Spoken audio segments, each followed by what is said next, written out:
Are you a scaling SaaS founder? Ready to make the leap from leading a team to leading an organization? Join us each week as we refill your think tank with actionable tips and strategies from great business minds you know and those who don't know yet. This is SaaS Fuel with your host, 5-time entrepreneur, SaaS founder, and globetrotting adventurer, Jeff Maines.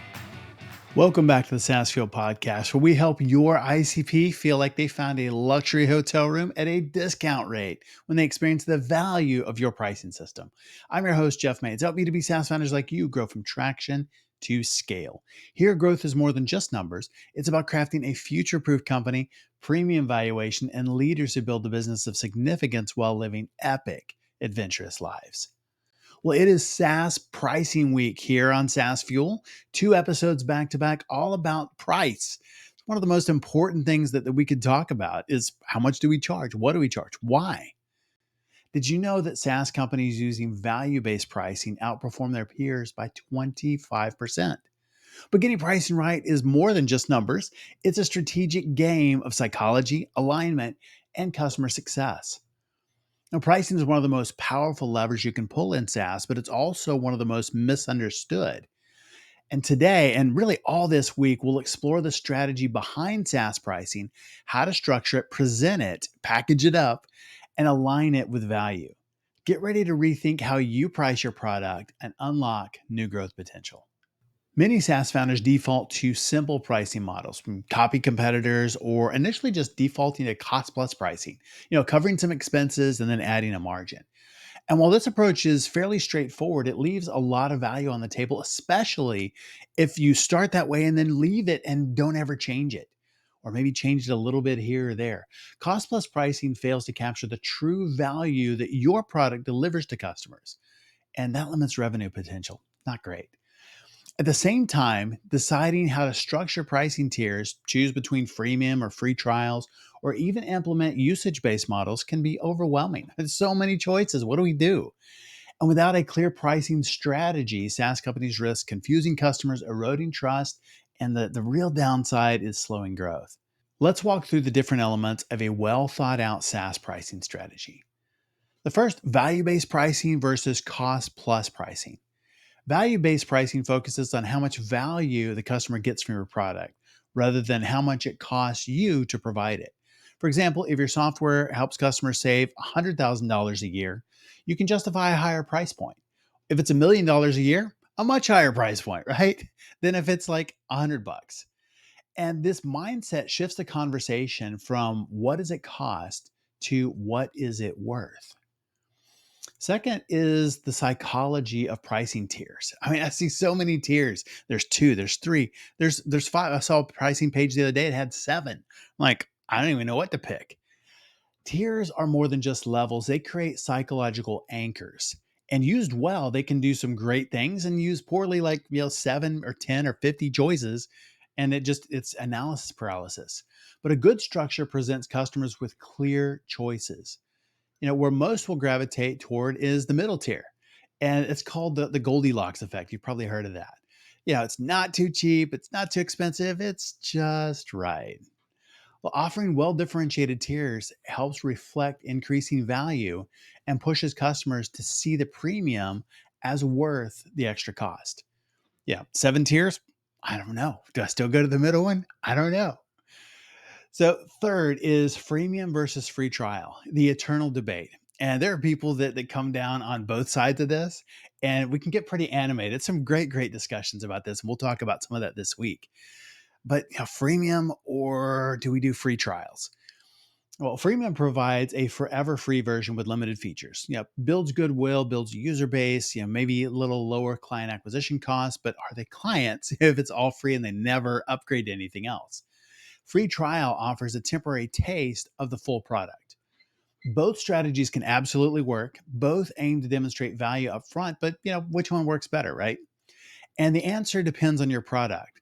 So are the freemium people right? Are the free trial people right? The answer is yes. It depends on your product. A freemium model works really well when customers need time to explore your offering, while a free trial creates urgency for conversion because I've got 14 days to decide. The downside is sometimes I'll take 2 weeks and I hadn't even logged in yet. So I hadn't gotten around to it. So I don't know. We'll talk about more of that this week. 4 is the rise of usage-based pricing models. Now, usage-based pricing aligns closely with customer value because it charges based on how much the product is used. Think of like AWS. A lot of us are using that. It's a pay-as-you-go model. Customers love the flexibility and scalability. The model provides a sense of fairness and encourages greater adoption because customers feel they're only paying for what they need. So it's not like I'm paying for a whole bunch of stuff I'm never going to use. Uh, Fifth one is really aligning pricing with customer success metrics. Ultimately, your pricing strategy should align with customer success. So consider metrics like customer retention, lifetime value, product engagement. Customers are achieving their goals with your product. They're getting the ROI, they're getting the savings, they're getting value. Then pricing should reflect that.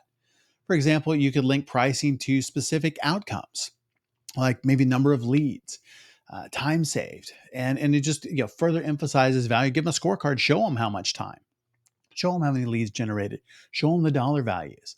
And if pricing strategy is new to you or hasn't been revisited in a while, the key is to start. And a lot of us don't change our pricing very often, like never. We'll talk about that this week too. But start like now and build systematically. You don't have to roll out new pricing today. You don't have to like, we're just going to do it all big bang. But do begin with value-based thinking. Ask yourself, what specific outcomes or savings does my product deliver to customers? How has that changed since we rolled it out? How has that changed in the last 6 months, the last 12 months? I'm sure you're adding new features, adding new things that add value. How has that changed? What is the real value that it delivers? Savings is now, which I like. ROI is someday maybe. And so many people say, we never got the ROI that was promised by the sales guy. Savings is today. ROI is someday maybe. And from there, structure pricing tiers that reflect these outcomes. Use psychology to nudge customers toward your sweet spot. Could be like the most profitable options, the most margin, the most, you can separate your ICP that way. So your ideal customers are going to pick the best plans. Now, there are some subtle nuances to these and details which matter, which is why we're devoting all this week to pricing. So it's not just about picking numbers or feature tiers or a cage match between the experts on freemium or free trial, although that could be interesting to see. Seriously, though, it is a strategic framework. It's a system where all of these components work together to reflect the true value of your product. So your ICP thinks they got the best deal ever. So I'm curious, how are you approaching your SaaS pricing? When is the last time you reviewed or changed it? For us, it's been, too long. So why is it that we don't do that? Why don't we update that? Why don't we change it? Share your thoughts in the comments below. Be sure to check out the next video where we dive deeper into choosing the right model for your business. Let's get pricing right and unlock your next stage of growth.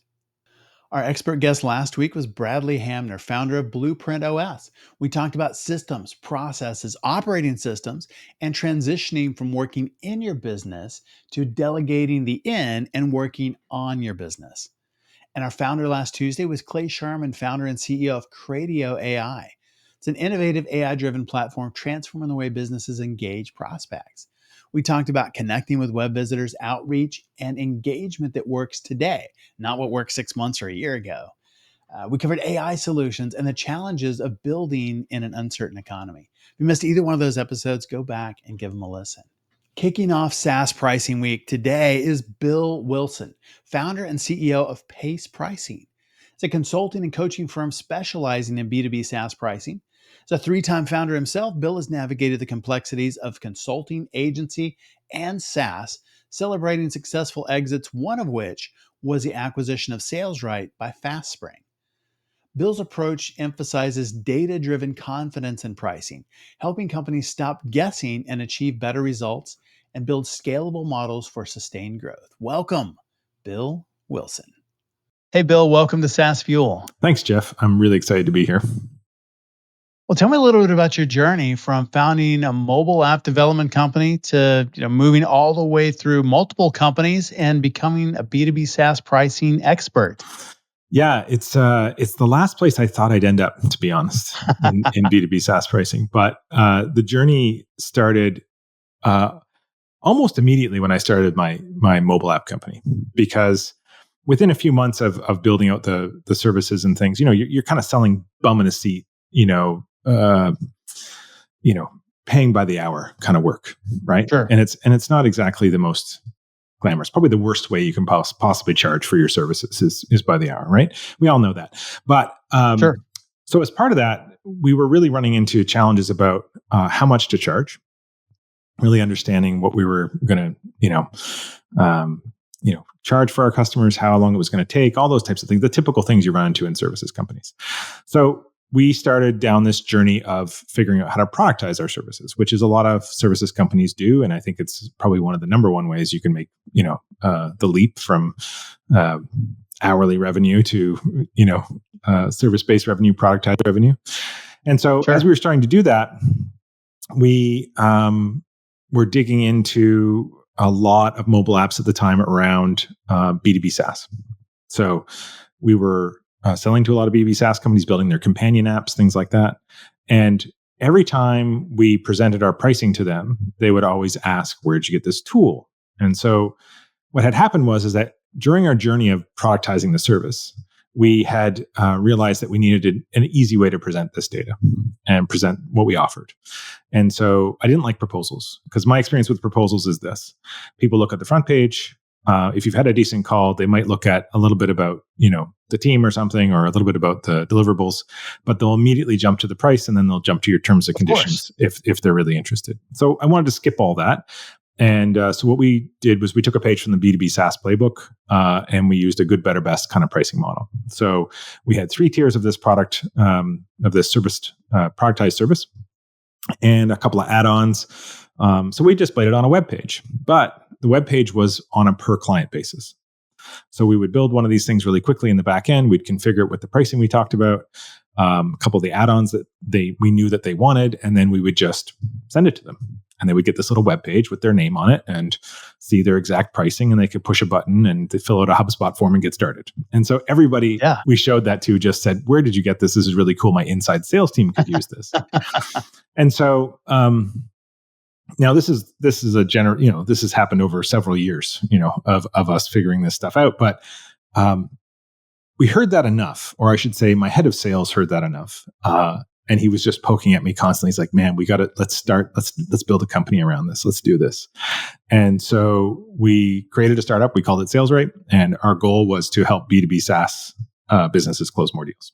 And we were doing that through interactive pricing, without the, really good for sellers who are in the mid-market that may not have published pricing, but still need to be able to present really easy to understand pricing.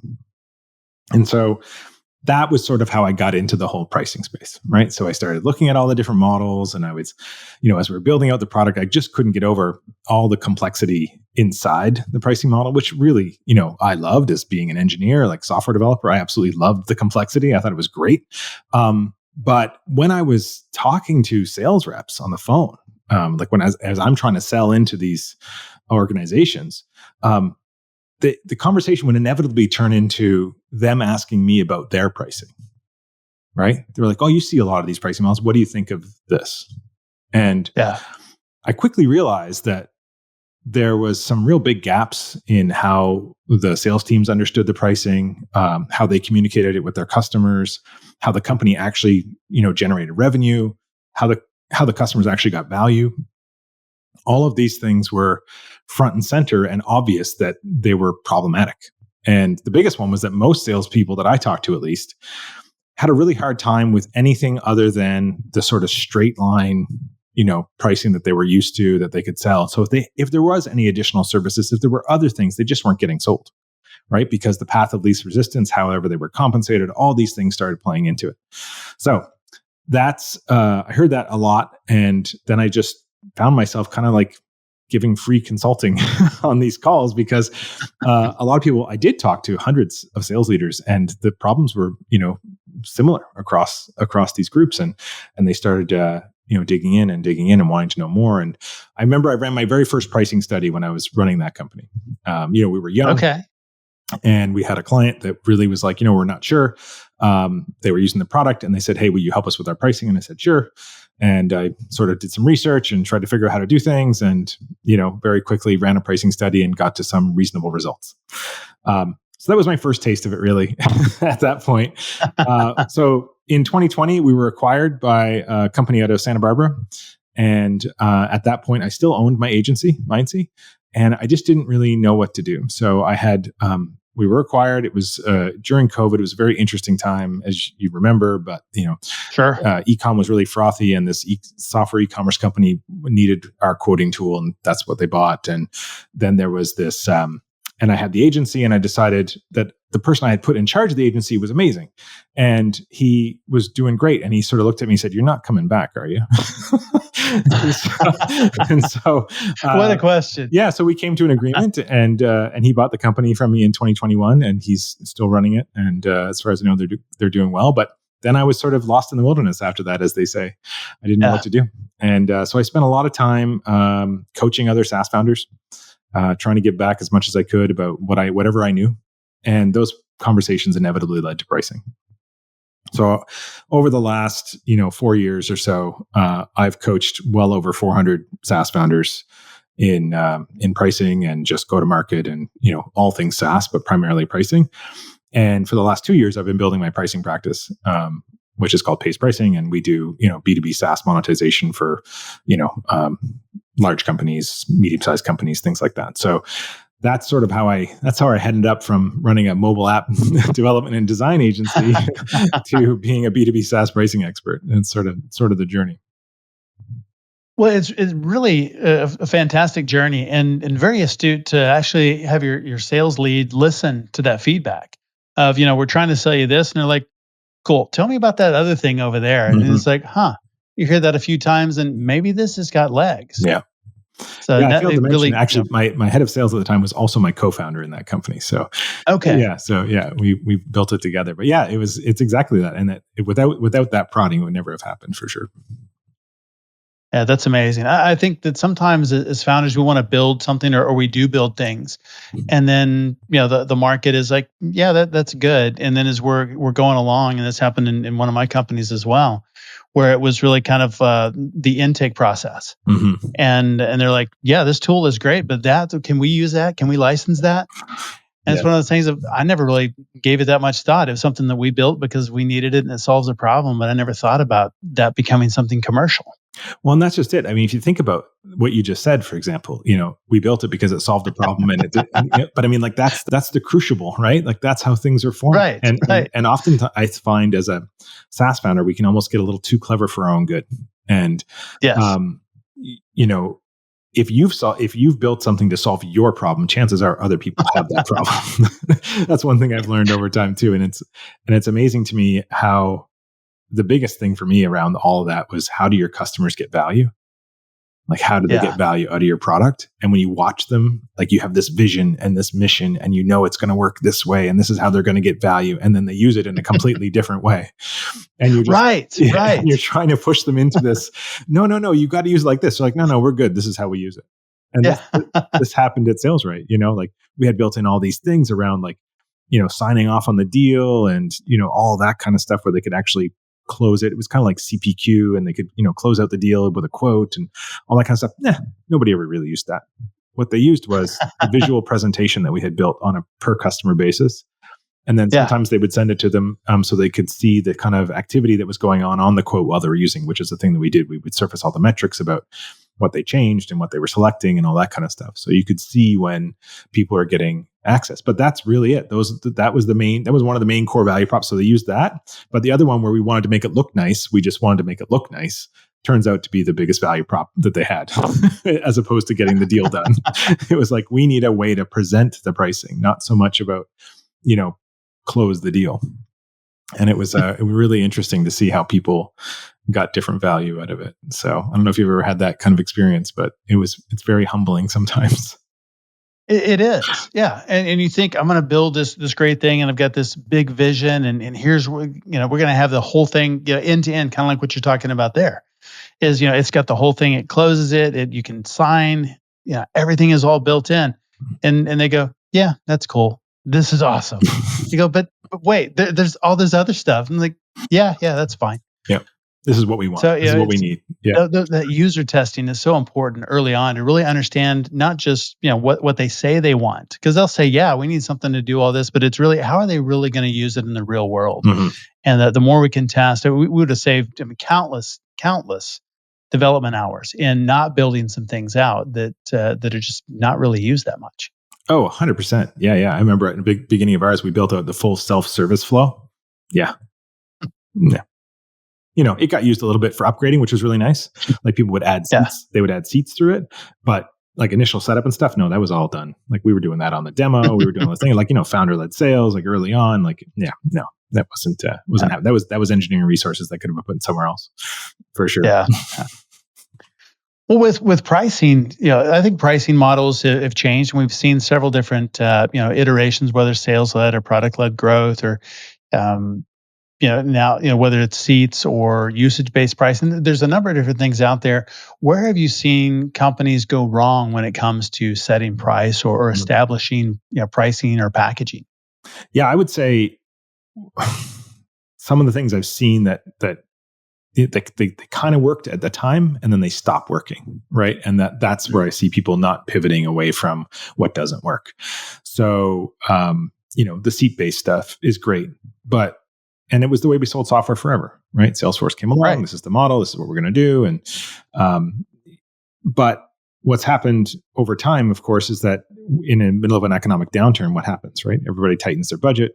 People get laid off. And if you're selling by the seat, there's less people there's less people in the organization. So naturally they need to downsize their SaaS as well. So now as soon as they run into hard times, you run into hard times. And that's not the model. It's not the model you want.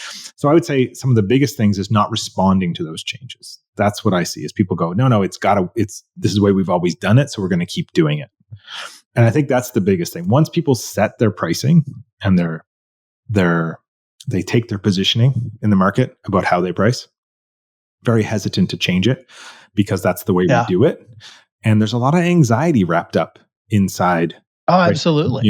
And I think that's probably the biggest mistake is letting it go too long is probably the biggest mistake I see in SaaS pricing is that I talk to so many founders who say to me, we haven't changed our pricing, or I'll ask, when was the last time you changed your pricing? Right. And that's when the head gets hung, and they're like, staring at their shoes. But some people say, it's been 10 years or 5 years. Ouch. Any of those numbers are scary in of itself because what you've done over that time is built up a huge amount of commercial debt. Because in order to get yourself priced right, if you priced yourself 10 years ago and you did not change prices or your model, you're making far less than you did 10 years ago just through inflation. You've limited your ability to grow because you're not putting as much fuel in the fire as you possibly could be. And customers have gotten used to those prices. So now when you go and try and get them to market price, it's going to be huge. It's going to be a big lift. Yeah. And they're going to get shocked and it's not going to be good. And it's just, and the longer you wait, the harder it is. It's like, I don't know what to describe it, but it's that anxiety, the feeling that people have when I talk about pricing. Sometimes you can almost feel it on the calls about those things. So I think that's probably the biggest mistake I see. I'm not sure if that's what you were, talking about, if you're talking about more like tactical packaging stuff, but from an actual pricing perspective, that's the biggest thing I see is that people don't respond to the market and or ever change their pricing. Yeah, that's a really big one. Yeah. How often should they be reviewing pricing? I think what's a good Yeah, that's a good question. Time. For me, I like to think so. My job is to install really good pricing practice in B2B SaaS companies. That's what I want. And for me, that means that monetization in general becomes part of the product conversation all the time. So every time you think about, you've gone to market, a customer really wants a feature, all that kind of stuff, but you should understand what they're willing to pay for it, where it's going to fit. Is it a feature? Is it an add-on? Where does it belong? What does it add? How are you going to capture the value for the thing you just created? And there's lots of answers to that. So you should be thinking about that all the time. But in terms of just reviewing your pricing, I think you should be looking at it quarterly, just understanding how is it doing, where are we at, what's changed, and then changing it at least every 2 years. Like, okay. I mean, if you can do it every year, in terms, not necessarily your model, but making sure that you're at the right market rates, you're capturing your value, you're doing those things. I think that should be happening every year. And then if you need to revisit your full model, like it should be at least every couple of years, you should be digging into it and making sure that it's still the most efficient way to capture value, because products change. Like we're always adding things to the products. We're always evolving. The market's always changing. So we need to be on top of that and understand how our customers are getting value all the time. And then how can we meet them where they are? And that's the game. That's a big one. And let's say, a company hasn't changed their pricing in 2, 3, 5 years. And of course, the product has gotten better, but they're stuck. And just like you said, all that anxiety. What are some strategies to roll out new pricing or even new pricing model?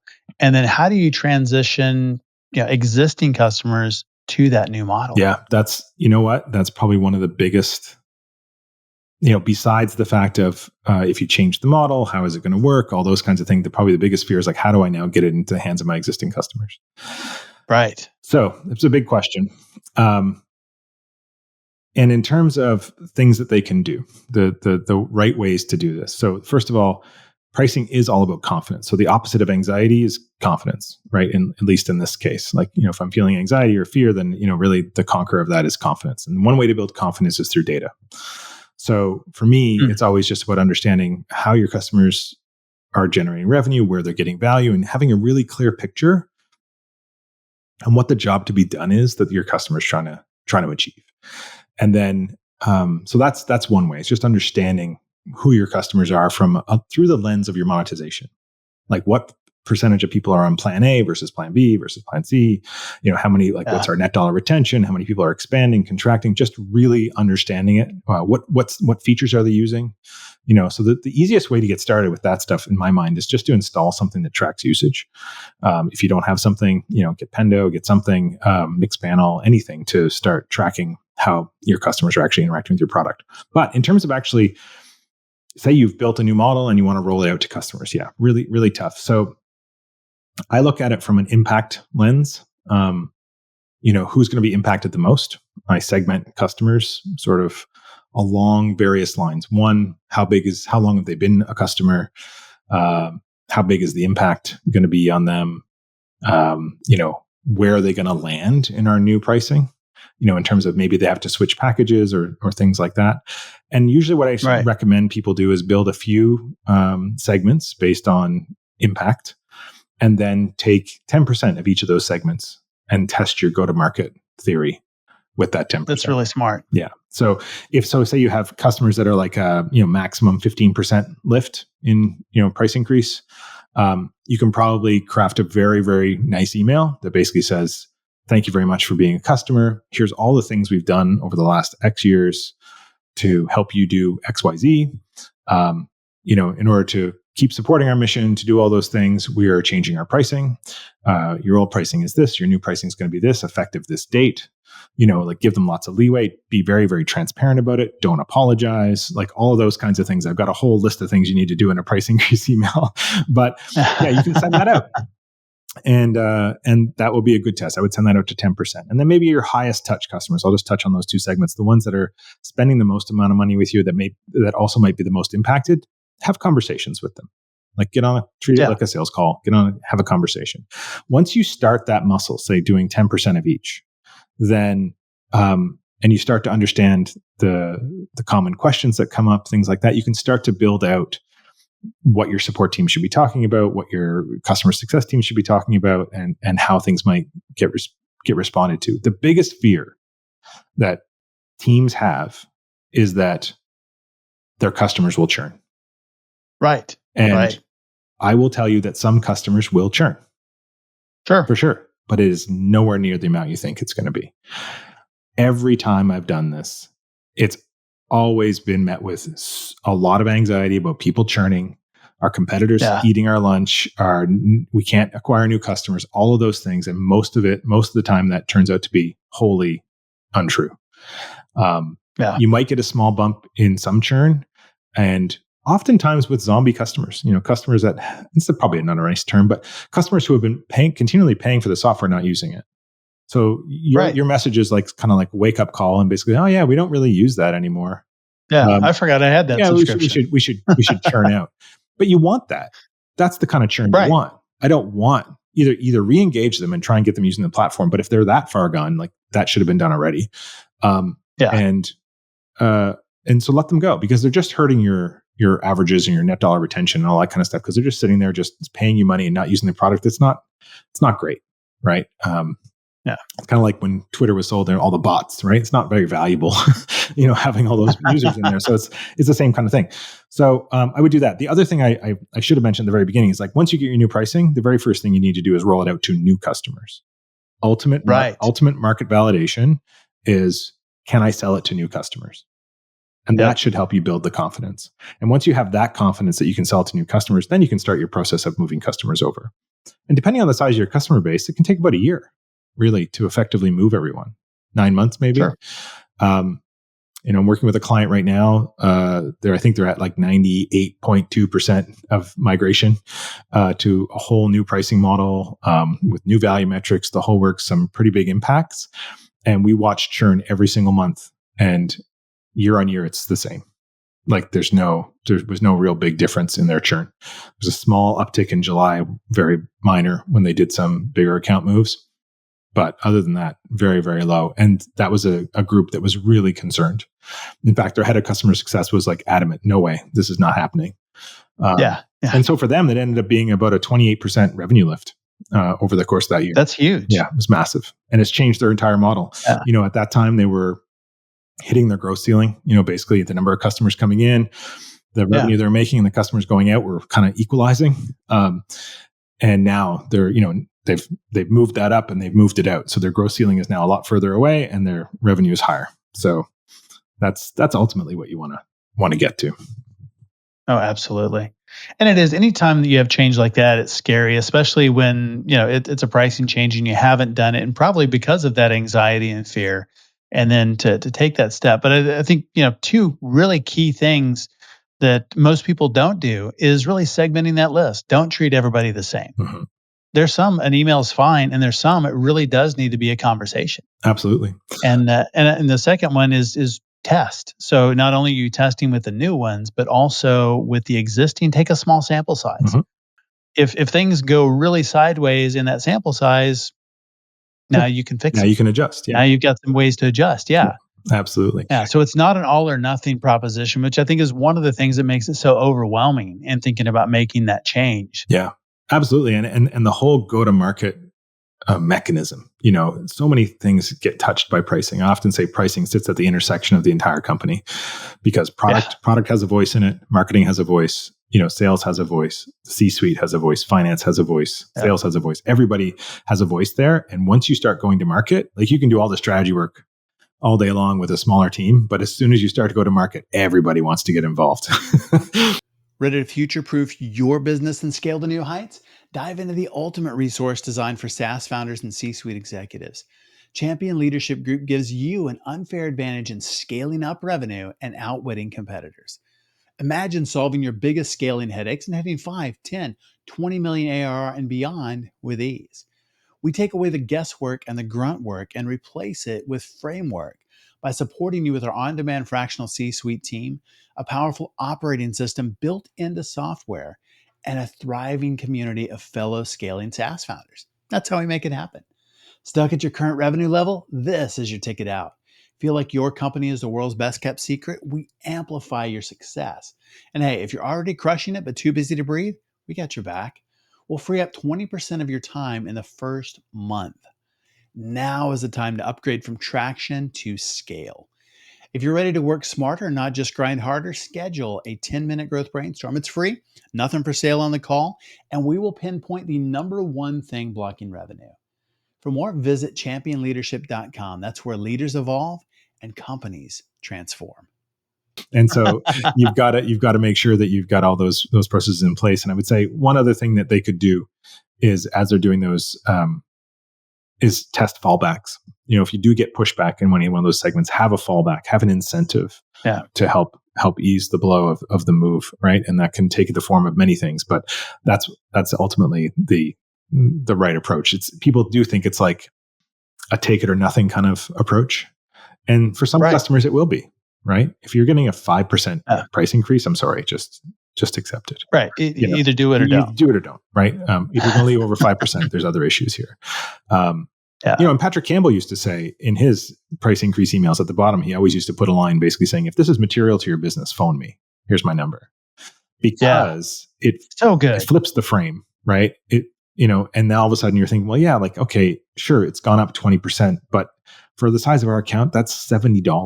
It's like, it's not exactly material. It's not a really big deal. Let's just move on. This is not worth me getting out of my chair for. Patrick is a brilliant guy, and he's somebody that really cares deeply about customer experience. And absolutely, I think it's one of the reasons he did so well. Oh, 100%. I think so. Yeah. Very, very focused on that. What do you think about, grandfathering existing clients, at existing pricing for a certain amount of time, or some have done that like forever? And grandfathering is fine as long as it's time limited. I agree. That's the biggest move. I think people make a mistake is they give lifetime discounts, and that's just in any discounting circumstance, you just should not do it unless it's part of your strategy. So I separate discounts into two groups. One, there's closing discounts, trying to get the deal done, right? Like trying to get them to say yes. And then there's strategic discounts, which is incentivizing the right type of customer inside the model. So it's already built into the model heading into the sales conversation. Classic example of that is volume. So usage-based type things where you are going to consume 1,000 widgets. Well, there's some customers that are going to consume 55,000 widgets. And they do that because they have a lot bigger of a team or whatever it happens to be. And you want to recognize that volume, that you're not necessarily responsible for the creation of that volume. You're just sort of servicing it. Then you kind of build in discount curves into the actual pricing. So that's separate. But closing discounts, grandfathering, incentives, all that kind of stuff. If you're going to give a discount, it has to be term. It absolutely has to have a term in it. And if you don't, you're just setting yourself up for a rough conversation in a year or however long your term is. Like when it comes to the renewal and the price is going to go up, or you've trained them to the point where they just expect the price is the price. Then we're in a world of trouble. So definitely time limit those. Same thing with promotional offers. The ones I like are, you can extend someone's contract by a couple of months, so, we'll give you, so there's the idea of 2 months free, right? But there's also, you pay for the full 12 months, but we'll extend your renewal by 2 months. So it's at the end as opposed to the beginning. Things like that you can play around with, but grandfathering is fine. And there's always going to be a special customer. Maybe somebody was with you from the very beginning that you have a really great relationship with as a founder, and you're going to try and treat properly. That's fine. Treat them properly, but slide them into current pricing as soon as you possibly can. Yeah. Well, discounting brings up that's another can of worms. So what is your take on discounting? When should it be used? If your pricing is right, should discounts be used, or should, sales teams, I've seen a lot of times they'll lead with that. Like, here's our normal price and this is book pricing, but here's the deal I'm going to give you. And it's a bunch of smoke and mirrors. You're either devaluing the product, you're not confident in the value you deliver. Like usually, so two things. One, if you're heading into a price conversation where you're already discounting, you're not confident in your value. And if you're constantly getting objections to your price, your customer's not confident in your value. Like it's usually a value conversation. And so for me, there's a couple things. If you've structured your pricing in a way that allows it, you can discount certain things more than others. Things I would never discount would be things that affect net dollar retention. So value metrics, for example, or pricing metrics. I really try hard not to discount those because they are the way we scale. And if you have nothing else but a pricing metric, you're left with no choice but to discount that. So for example, if you only sell by user, the only thing you can discount is the number of is the price per user. But if you sell a subscription fee plus a cost per user, and then maybe that subscription fee has an entitlement to so many users, then you can actually, we can discount the subscription, the flat fee, but we're not going to discount those other pieces. So in sales conversations, I look at discounts from a give-get perspective. What do we get for giving them a discount?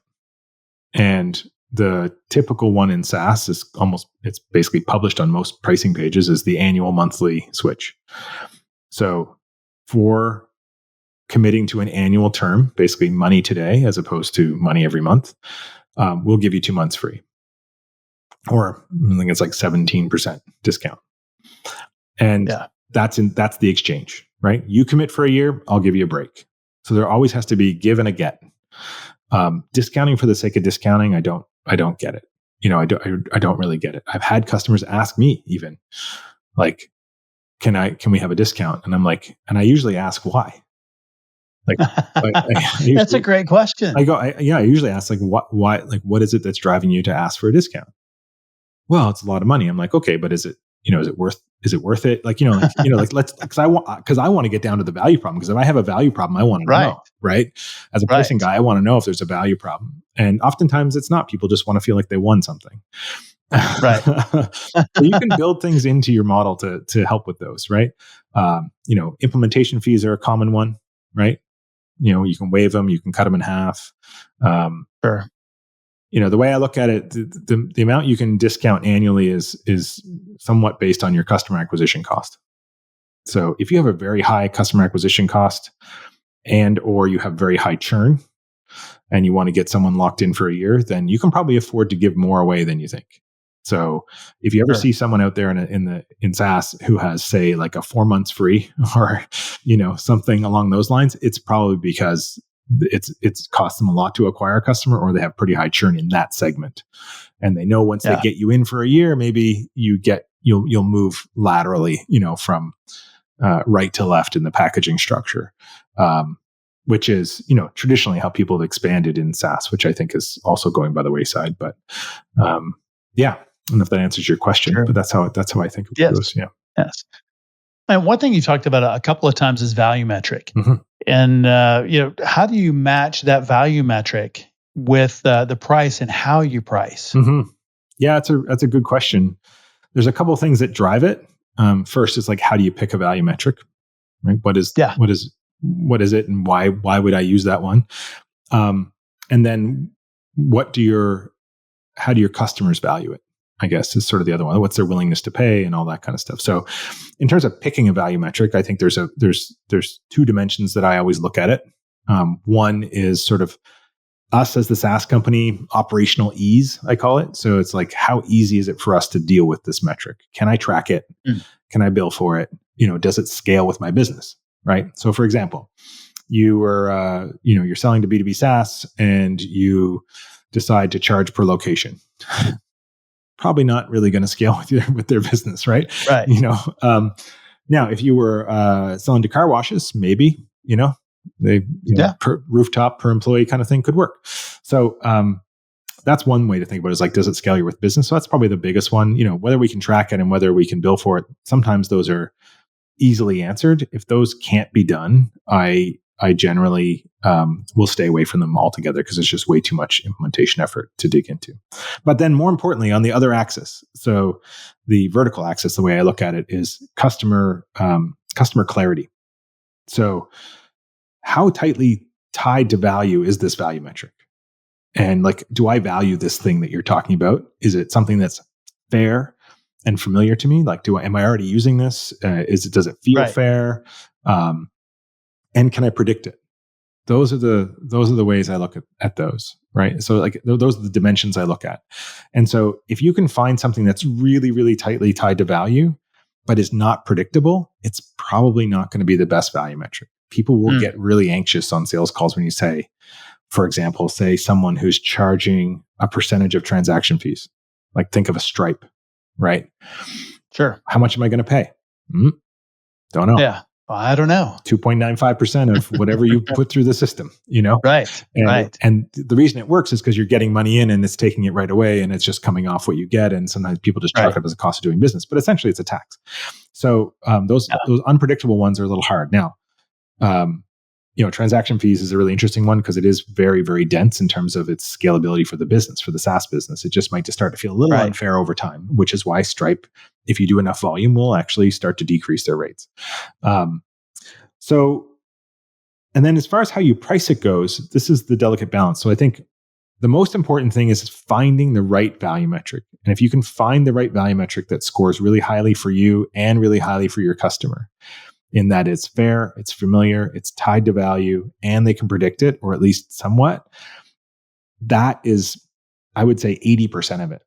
Because once you have that, you're now aligned with your customer, right? Because they feel like that's how they get value. This is where they're, doing this is how they equate their own success with your product, is through this measure.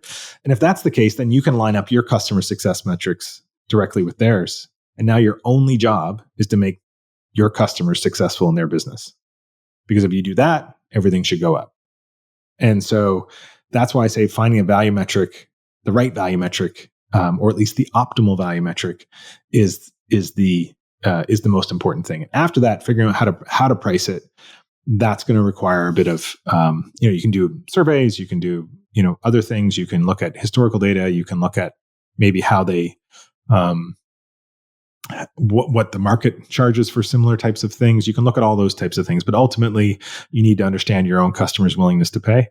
And, to do that properly, if you have a decent customer base, it's, probably qualitative, or a combination of qualitative and quantitative research to figure out what those prices should be. So typical ways of doing it are like a Van Westendorp survey. If it's something your customers have never seen before and you have to educate them on what the thing is, you sort of ask them how much is too little, how much is too much, how much feels like a good deal, and how much feels like it's getting expensive, but you'd still buy it. That's kind of a typical Van Westendorp types question. And then other ones, if they're really familiar with it, would be like these Gabber Granger, where they're like, you present them the actual packages and go, would you pay this much? And you say yes or no. Right. And then it just keeps going. Like that's how you would price at Costco, for example. Right. So there's lots of different ways you can figure out willingness to pay. But one of the best ways I find for the earliest signal possible is probably a qualitative interview with existing customers, and just take them through your thought process around value, ask them what they value, and then talk to them about the new metric and ask them what they'd be willing to pay. Your customers, surprisingly, are very, very good resources. Everybody thinks you're going to spoil the well or poison the well by doing that, but you're not.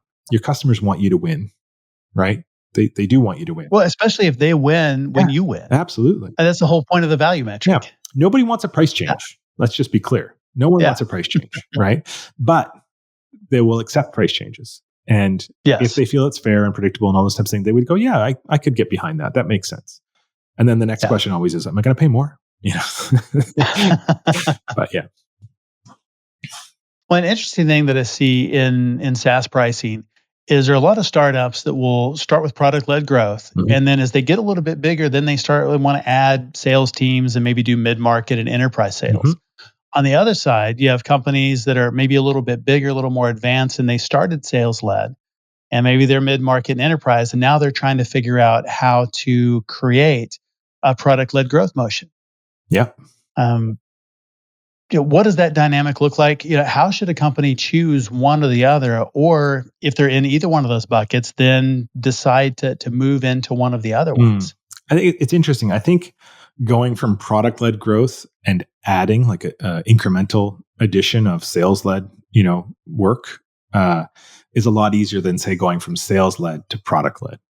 And I think so. Very different types of questions, I think. But in terms of like going from PLG to sales-led, I think it comes down to what are the signals inside the product? You got to use the product to give you the signals about when to start digging into the enterprise sale or the bigger sale. If you look at companies like Miro and Zoom and things like that, like they have very large sales teams that are going at, even though they're product led. Everybody thinks you just sign up and you do the thing. No, like there's people out there working those accounts, trying to get them, get everybody on board, like, which department are using it, all that kind of stuff. So that I think is kind of like, really nice, as opposed to having to have cold leads or, even MQLs. You've got PQLs, you got product qualified leads that may be paying already. And maybe there's 20. I mean, the classic playbook is there's like 20 or 30 people with the same domain using the product, and, in freemium capacity or otherwise, it's like, okay, let's get them on a team plan or an enterprise plan. And that usually requires some account penetration and, typical sales led motion. Now, if you're trying to go from sales led growth to product led growth, there's a lot of work that needs to be done on the product before you can even think about putting out a freemium version or doing anything. If people cannot onboard themselves very readily and get to that aha moment quickly, you're not ready for it. And that's one of the biggest mistakes I see sales-led growth. They go, oh, we're leaving all this money on the table at the lower end. I'm like, you might be. You might very well be. But you need to make sure that you can actually service it. Because if you can't service it, wait until you can, or figure out another way to run it from a sales-led approach, maybe a lighter touch, remote selling, or like not remote selling, but just like over chat or different types of things, or BDRs can do it, or something like maybe a lower cost way of selling for those lower market customers. Because generally, unless your ticket price is in the 10K range, something like that, it's really hard to support a sales team, right? So they've got to be in a decent size. So, and I've seen the opposite too, where companies were trial led, not quite product led, but trial led, and cut off their lowest plan to only focus on the mid market and upper market. And I think it's a massive mistake. I think because there is demand. Like if you think about a willingness to pay curve, there's chunks of it. There's people that are willing to pay a lot more, but there's also people willing to pay this much, and you've just effectively removed them from your world. So it would be better off trying to figure out how to effectively service them in a lower touch way than get rid of them entirely, usually. And so I've seen customers, I've seen companies do both of those things, and it's just like when mid-market companies trying to go way up market, sometimes they retreat because it's hard. And the same thing with sales led, they'll try and go PLG and they'll retreat because it's really hard. So it seems really easy. Because, you just put up a web page and let people sign up. But that, I've done that a bunch of times where I've signed up for something, and then 5 minutes in, I don't know what this is. I'm not sure how to use it. There's no win. Facing a blank and I'm just screen. disillusioned, and it's a bad product. Yeah. And that's not necessarily true. Yeah. It was a bad onboarding experience. Absolutely. Activation is key here. It's like, measure those 3 touch points, like from the time you think they're going to become a customer to the time they convert to being a customer to the time they get to that aha moment. Those 3 things, like measure those, and that's how you can tell if your cycle's working or not. If you get a bunch of people come in, they start a trial, they don't convert, or the ones that do, so you 20%, and then only like 3% of those convert to actual activation, you got a big problem inside the product. That's where I'd be focused. Forget the fact that I only have 20% conversion. We can deal with that later. The product's not working. That's kind of the thing. And the biggest thing is I used to get into when we built mobile apps all the time, same kind of thing. You download a mobile app, and if you're met with a blank screen, we did it wrong. Right? Like, you've got to have loading states and all these different types of things. But more importantly, you can't just drop people into a product with no wayfinding. They have to figure out how to do the thing, whether that's data that's already there and a walkthrough or something like, product activation is a whole science in of itself. So it is. It seems easy on the surface until you try to do it. And then there's a lot of complexity, a lot of nuance to it. Absolutely. 100%. It's just like, people from the outside look at SaaS and go, it's awesome. I just build it once and I sell it 1 million times. It's the easiest business in the world. Yeah. Well, it's funny. There's a little more to it than that. Yeah. It's funny you mention that.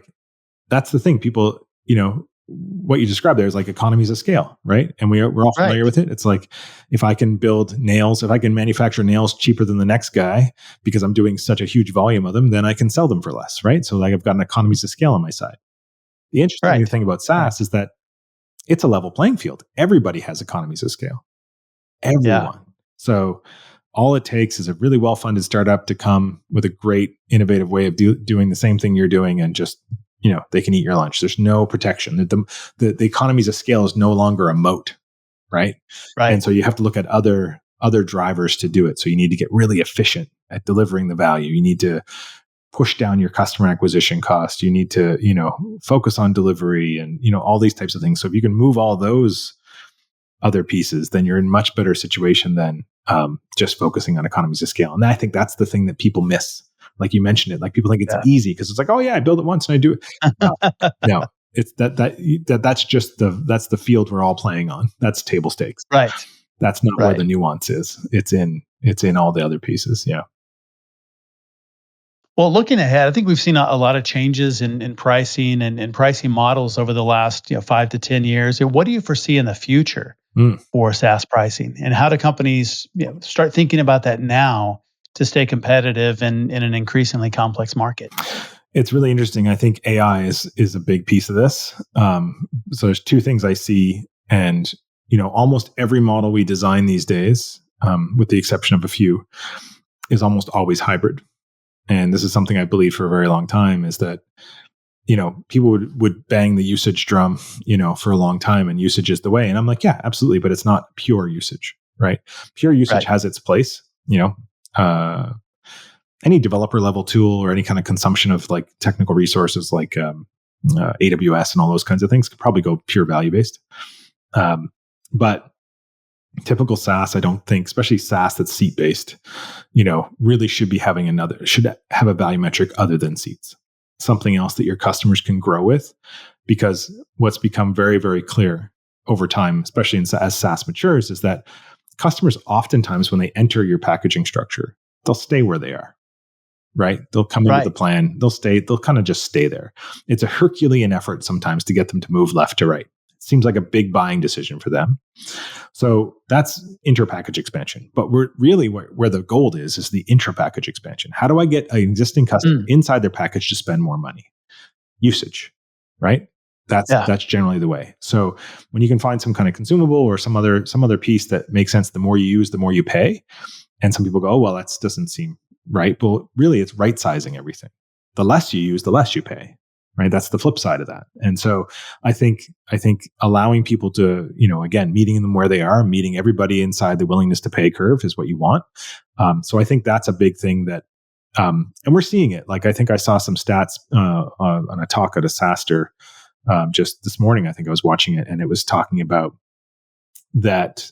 Like 39% of companies surveyed were doing some form of usage based, which is a huge difference compared to what it was just 5 years ago.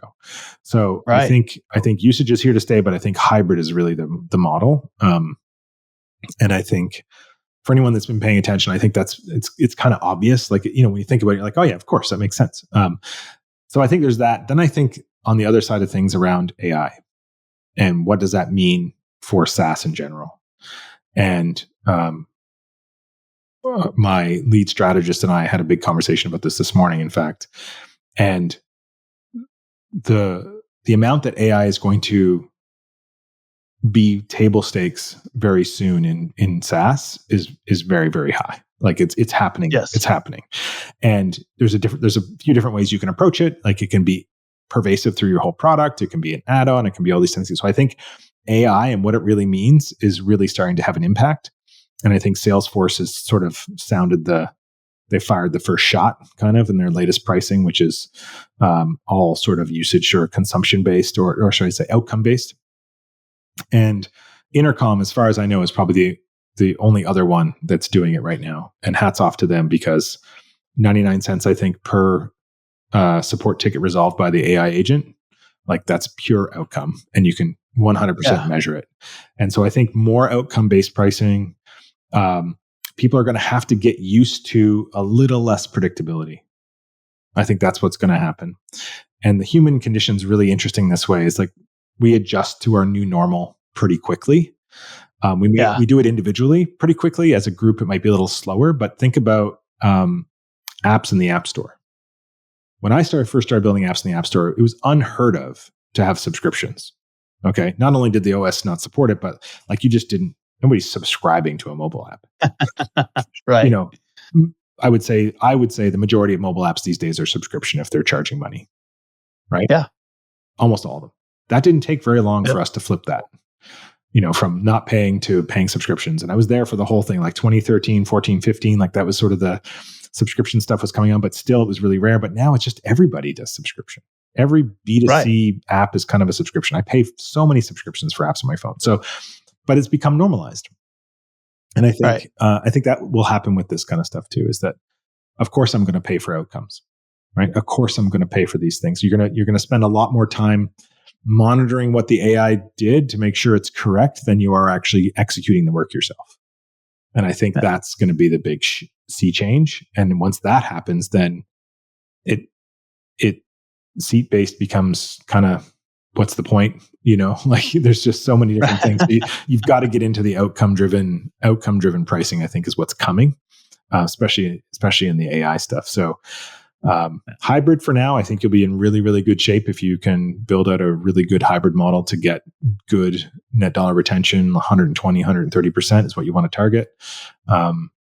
And if you're going to embed AI, think really, really seriously about how you can get into some kind of outcome driven pricing. That's sort of my advice. I like that. And maybe somebody will create an AI that monitors the AI to make sure that it's doing what it's supposed to be doing and getting those outcomes. Yeah, and that's our ticket to Armageddon. No, I'm just kidding. You want Skynet? Because that's how you get Skynet. There you go. Well, where can people learn more about you and about Pace Pricing online? Sure. Easiest way to get a hold of me is just bill@pacepricing.com. And you can find me on LinkedIn. I try and do pricing page teardowns every week or so, although it's been a couple weeks since I've done one. But I try and do pricing page teardowns every week. They're fun. Come and check it out. Standing. pacepricing.com. Bill, it's been a great conversation. Thanks for being on SaaS Fuel. Oh, thanks for having me. It was a lot of fun. Thanks for asking some amazing, amazing questions. I hope your listeners get a lot of value from it. I know they will. Thanks again, Bill, for coming on the show and sharing your journey and insights. You can learn more about Bill and Pace Pricing at pacepricing.com. As always, all links, highlights, resources, and full show notes are available at saasfuel.com. And be sure to check us out on YouTube as well. Full episodes, video shorts, reels, outtakes, training, lots of stuff out there. It's at Champion Leadership on YouTube. Thought leaders share. Share this with a fellow founder who maybe hasn't changed their prices this year. And that's about 98%. Everyone who shares this week gets a private jet jackpot. It's like scoring first-class luxury private seats for economy prices, complete with velvet ropes, golden outcomes, and a receipt that feels way too light for what you got. Join us next Thursday for the second half of SaaS Pricing Week, where my guest is Pat Megan. He is Managing Director at Maple Street IGS. He reveals how his cutting-edge pricing strategies and deep dive into customer insights are driving massive revenue and profit gains. If you're looking to unlock sustainable growth through smarter value-based pricing, you won't want to miss this one. And then next Tuesday, special treat, we have founder Randy Wooten. He is CEO of Maxio. He'll share powerful insights from 20 years of scaling SaaS companies and driving strategic growth at industry giants like Microsoft, Salesforce, Rocket Fuel. And we'll talk about the merger of SaaS Optics and Chargeify, along with the rebrand to Maxio. Some of you are like, Maxio? I don't know Maxio. Well, it's SaaS Optics and Chargeify combined. So we'll hear all about that next time. Actually, next Tuesday, a week from today. So I will see you then. And as always, enjoy the journey. Thanks for listening to SaaS Fuel.